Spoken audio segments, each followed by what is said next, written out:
The resistance to the disturbance is the disturbance.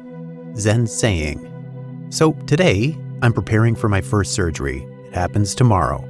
And like anyone standing on the edge of the unknown, I'm feeling a whole whack of emotions.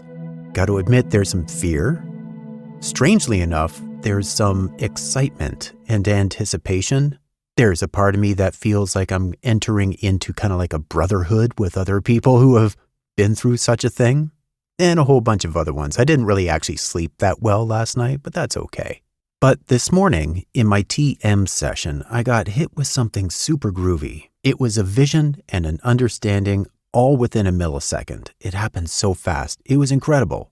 I found myself thinking of the story of Jesus praying in the Garden of Gethsemane, the day before he was going to be crucified.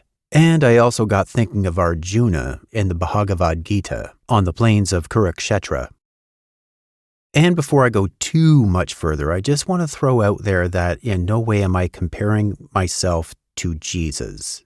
If you're like my past, there could be a moment where you kind of feel tense and think, where's he going with this? Please, I have the utmost respect, and the way that I deliver this is meant in a way of respect. I'm in no way bringing down the level of Jesus' experience in the Garden of Gethsemane. Getting back to this, for most of my life, that story, the Garden of Gethsemane, felt really distant to me. I understood it, I read it, but they were just words that I accepted but didn't really deeply understand.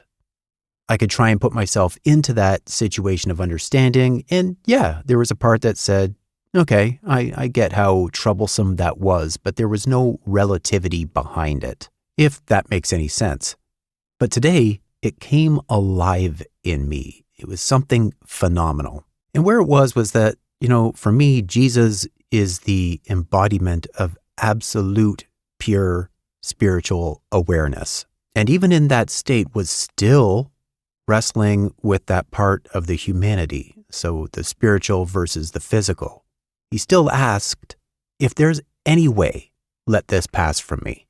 Now, not because he lacked any faith or backing out, but because he understood the clingingness of the physical plane. He understood the clinging to life, to the body, to what is known physically, fear, suffering. Even the feeling of rejection, the insults being hurled. People that once praised him just a few weeks earlier, now throwing and casting him aside. It wasn't weakness that Jesus was feeling. It was the deepest kind of courage to face the storm with open eyes. And that's the part from Arjuna's experience that struck me as well. That such as in the Bhagavad Gita, Arjuna standing on the battlefield, trembling, asking Krishna if he could turn away. I don't want to fight this fight. And what was illuminated in me is that there's this part of me that always feels that once you reach that part of awakening, everything else fades away easily.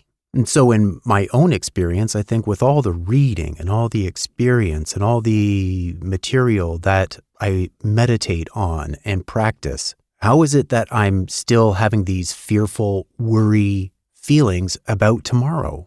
Shouldn't that go away as well?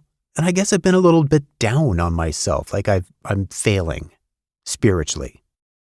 But in that moment when I had that vision of both Jesus and Arjuna, I realized instantly that even the awakened feel the pull of fear.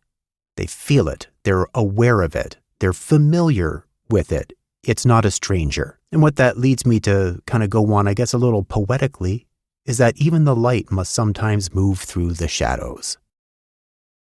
As an addition to the story, I also understood the part of Jesus speaking to his disciples with sadness when they fell asleep. And this comes from just experiencing transcendental meditation and also participating in group transcendental meditations, but then also some of the research that's been done when there are mass amounts of people who are meditating together at the same time. In fact, in 1993 in Washington, D.C., there was a study to test the hypothesis that a large group of people practicing TM together could reduce crime and promote social harmony. The result was that according to the study later published in the Social Indicators Research, violent crime decreased by 23.3% during the peak of the meditation gathering.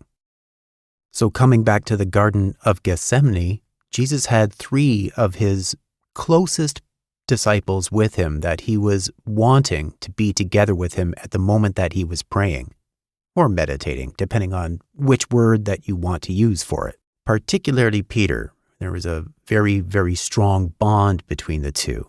Now, this is very important because these individuals were his group, his collective, a modern day way of saying it would be like these were his boys. These were his crew. These were the people that, in modern ways of saying it, would be like, I have your back and you have my back. And if anybody's ever seen this type of connection with people, it is tight. It is deep. It's heavy. It's impressive.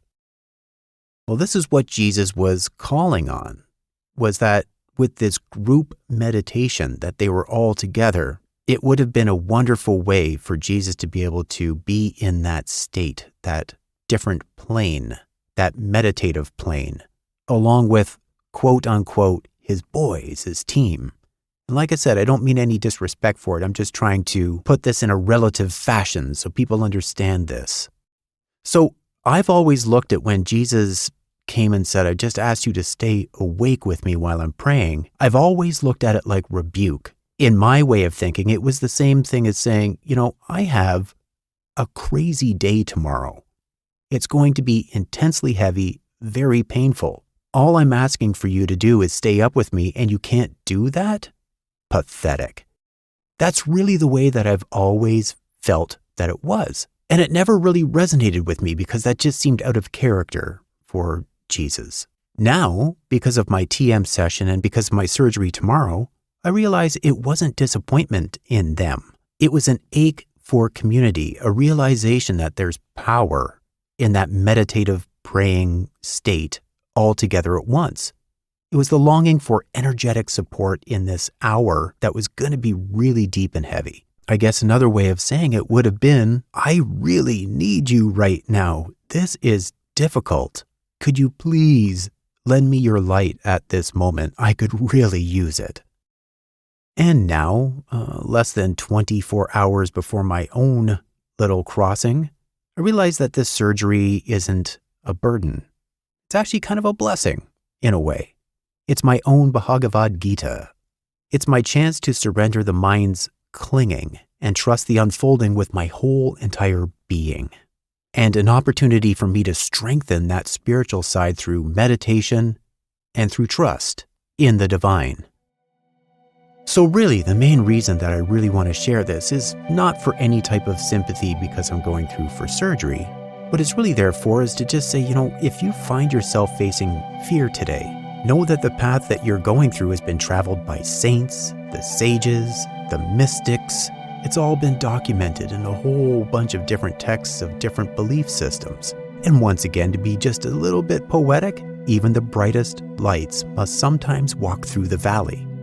You're not alone, and the divine is closer than your breath.